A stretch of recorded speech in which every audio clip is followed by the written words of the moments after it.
sihat tapi kenyang ke? Puas ke? Sedap ke? Makan semua je lah.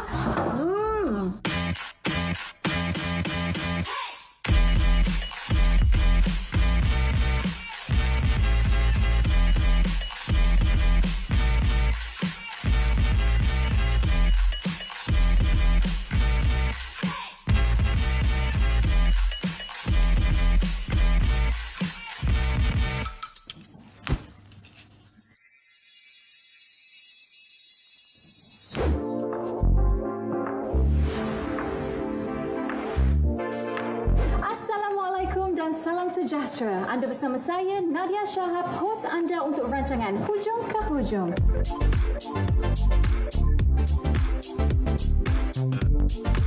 Apabila kita membincangkan diet dan nutrisi, lazimnya apa yang terlintas di fikiran adalah kaedah penurunan berat badan. Walau bagaimanapun, kadang-kala kita alpa dengan hakikat yang nutrisi memainkan peranan yang lebih besar dalam membangunkan tubuh yang sihat. Selepas ini kami akan berkongsi kisah dan pengalaman dengan selebriti undangan dan pakar jemputan. Tapi sebelum itu, bagaimana pula pendapat orang ramai tentang diet dan pemakanan? Saya banyakkan protein, sayuran and then buah-buahan lah. Okey, dan paling penting kena exercise lah. Proses dia sehari kita makan dalam 5 kali. So pagi kita ambil breakfast macam telur ke dengan roti. And then dalam pukul 10-11 saya akan ambil snack lah, sama ada chocolate bar atau buah-buahan. Dan tengah hari saya akan ambil nasi dan protein. And then last makan saya pukul 6 lah. Disiplin lah. Sometimes tak ada motivation. So diet tu memang tak jadi. Yang kalau jadi tu macam very determined, memang akan nampak perubahan lah.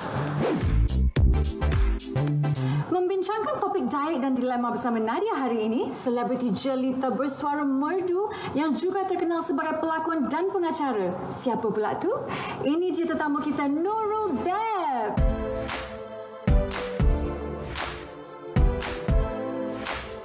Selamat datang ke Hujung ke Hujung. Assalamualaikum. Terima kasih.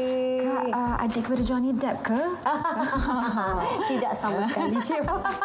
Apa khabar Kak Nurul? Baik ke? Baik, alhamdulillah. Nampak sangat wow. Oh, Wow, thank you. Yang bercakap tu pun wow juga. Masya Allah, tak adalah. Okey Kak Nurul, ramai yang tahu Kak Nurul dah jadi weight management coach. Tapi boleh tak Kak Nurul ceritakan pada penonton macam mana Kak Nurul boleh mulakan perjalanan tu? Okey, cerita dia lama, 10 tahun yang lalu.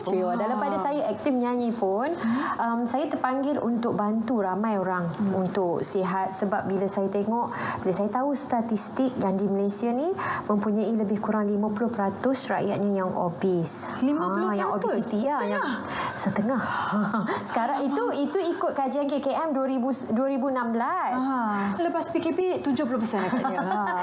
Wallahualam, tak tahu. Harap-harapnya walaupun ada kadar obesiti yang tinggi, tapi kadar kesihatan diorang biarlah baik. Sebab kegemukan bukan penyakit. Kegemukan tu boleh bawa penyakit. Sebab cara pemakanan kita. So bila saya belajar dengan pakar nutrisi, dietitian, pakar diet, pakar pemakanan, dan kemudiannya saya bentukkan satu grup untuk membantu mereka sihat. Sihat. First, yang pertamanya kena ada kesihatan kan? Betul. Yang keduanya, yang kurus tu badan yang macam mana kita nak akan datang. Betul. Jadi saya banyak membuat program sekarang ni secara online dan melalui program yang saya bentuk yang diberi nama Diva Kurus.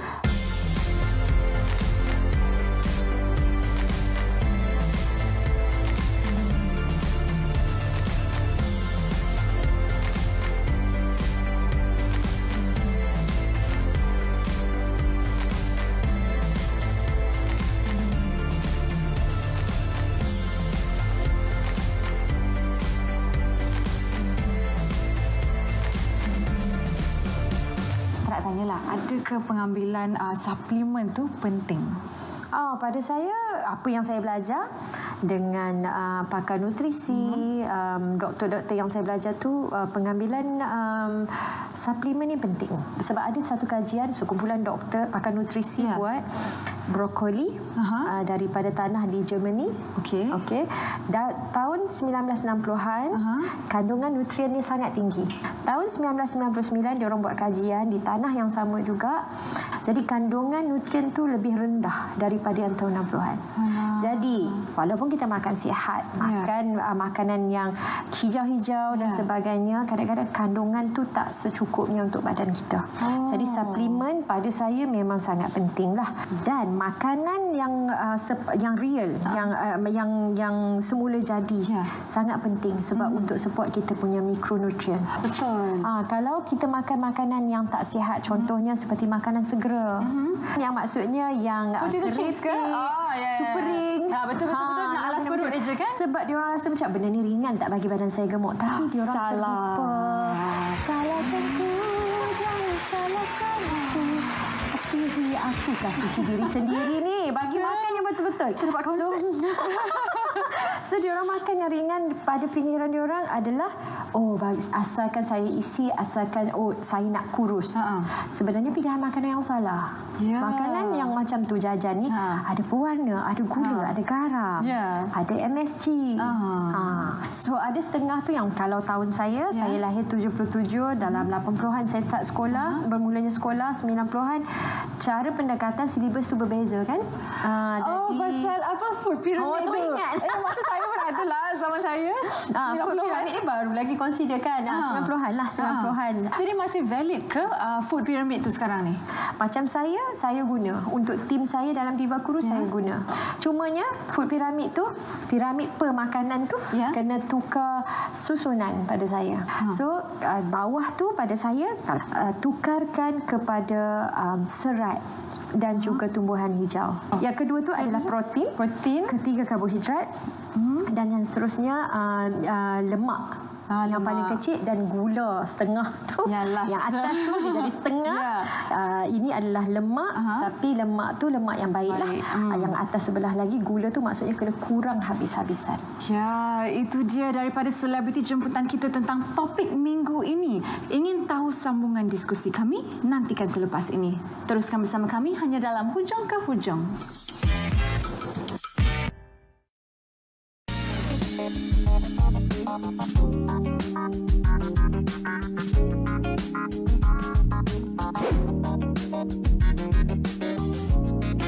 Kita kembali ke rancangan Hujung ke Hujung. Macam biasa, diskusi kami tidak akan lengkap tanpa pandangan pakar. Terima kasih Cik Manvinda Kaur, pakar nutrisi dan Institut Jantung Negara kerana sudi berkongsi kepakaran dengan kami. Apa khabar Cik? Baik, Selamat datang. Thank you. Saya pun nak belajar banyak ni. Okey, Cik Manvinda, tadi kita ada cakap pasal food pyramid. Kak Nurul tadi ada cakap kita turunkan yang sayur ke bawah, lepas tu baru yang lain.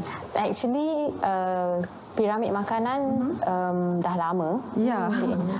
Tak ada diperbarui di Malaysia sebab kita dah fokuskan terus macam mana nak ajar everyone. So suku-suku separuh suku karbohidrat, suku protein and separuh is serat.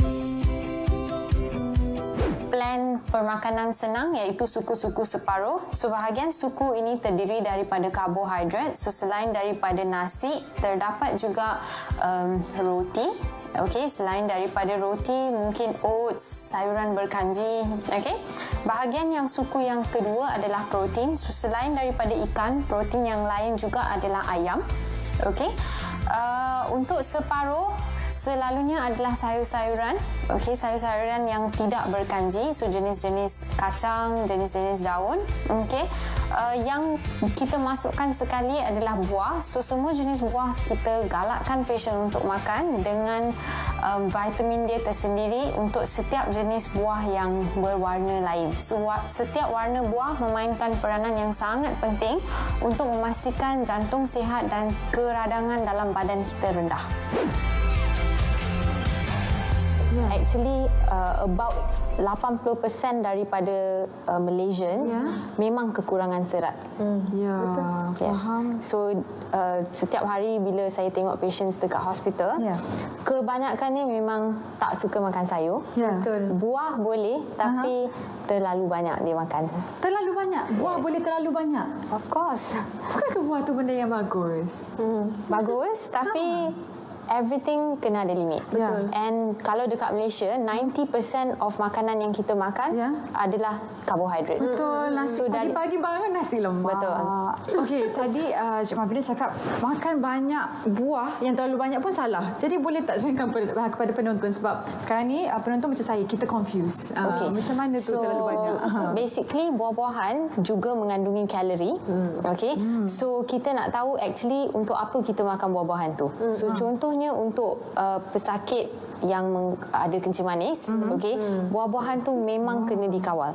Sebab yes, dia memang gula daripada buah-buahan is natural, tapi dia tetap akan naikkan gula dalam darah. Dia tetap gula? Yes. Creamy, kalori tinggi. Yang berair, kalori rendah. Contohnya macam pear. So, buah pear also kalori rendah. Grapes, depends. Grapes ada yang gula tinggi. Saya tak pernah cakap kat patient or any health talk atau apa-apa yang saya buat, saya tak pernah cakap benda tu tak boleh makan. Betul. Apa-apa yang dia nak buat secara sederhana. Betul. Okey, Cik Malvinda, sekarang ni ada banyak trend dieting kan. Ada paleo, ada keto, ada Chico, ada banyak sangat. Okay, yang ni tak boleh jawab.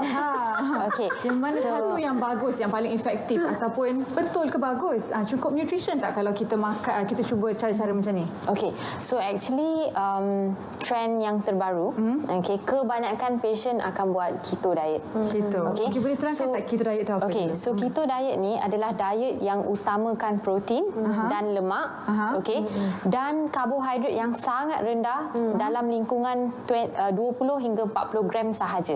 Tapi kalau orang yang betul-betul ikut keto diet tu, dia akan utamakan lemak yang bagus. So lemak yang tak tepu. Okay, so untuk keto diet memang terbukti untuk mengurangkan berat dengan cepat. Okay, and sangat efisien. Tapi tak ada kajian yang dah buat untuk jangka masa yang panjang. Okey. Cik Malvinda, macam mana pula dengan intermittent fasting? Bagus tak? Okey. So intermittent fasting, kalau tanya saya, dia macam berpuasa Ramadan. Okey. Ada setengah orang yang berpuasa berat badan turun, ada setengah yang berpuasa berat badan naik. Betul. Okay. Itu kes saya dulu. Okey. So intermittent fasting ada dua jenis. Okey. Yang pertama adalah berpuasa selama 16 jam. Waktu makan tempoh dia 8 jam. So dalam 8 jam tu makan macam biasa. So let's say start pukul 12 tengah hari sampai pukul maybe 7 petang. So in between, sebelum ni kalau memang ada minum petang boleh continue, boleh sambung. Okay. Tapi tak boleh intermittent fasting dalam tempoh 8 jam tu berpesta makan. So tapi saya setengah orang buat. Yes. Teh makan. Betul. So itu yang pertama, intermittent fasting 16 jam puasa, 8 jam makan. Okey. Yang kedua adalah 5 hari makan, 2 hari kalori dia cuma 500. Okey. So untuk hari yang kalori dia cuma makan 500, okey, patient boleh makan atau clients boleh makan buah. Okey. So kalau hari yang dia makan 500 kalori dan dia terlebih makan buah sebab dia rasa buah tu sihat, kalori akan terlebih juga. So akan naik. Yes. So intermittent fasting tu tak akan berfungsi. So intermittent fasting 16 jam tu dia akan tunggu sampai badan kita dah tahap kelaparan, okey, dan dia akan mula membakar lemak. Macam mana pula ciri-ciri diet yang ideal? Okey. So pada pendapat saya lah. Okey, ciri-ciri diet yang ideal, yang pertama, makanan kita kena lengkap semua makronutrien, okey, yang terdiri daripada karbohidrat. Sebab kalau tanpa karbohidrat, badan kita akan breakdown kita punya otot dan juga lemak. Okey, so kalau kita makan diet yang seimbang, cukup karbohidrat, cukup protein, lemak dan juga serat, okey, ternyata kita memang akan kurang berat badan. Banyak I belajar hari ini. Itu dia perkongsian daripada Cik Mavinda. Menarik kan perkongsian tadi? Sebenarnya Nadia pasti yang penonton ingin tahu apa kesilapan pemakanan yang sering dilakukan orang yang mungkin memudaratkan. Ingin tahu jawapannya? Jangan ke mana-mana. Nantikan selepas ini hanya dalam Hujung ke Hujung. Teruskan bersama kami.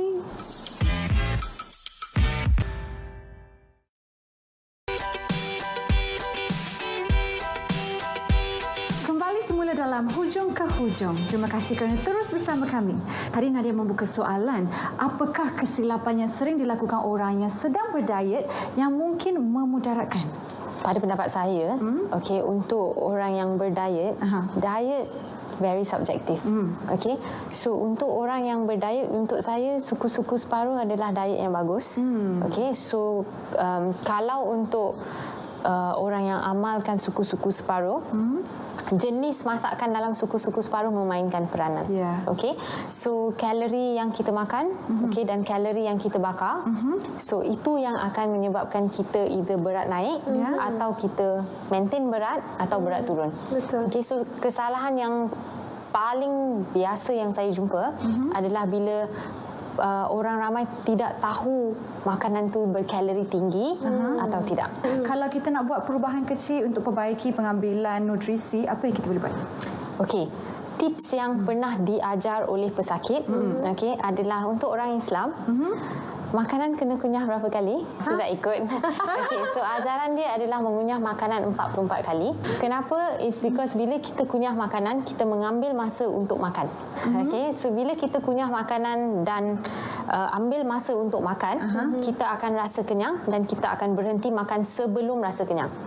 Okey, so paling penting ingat bila makan, stop before kita dah kenyang. Rasa kenyang. Yes.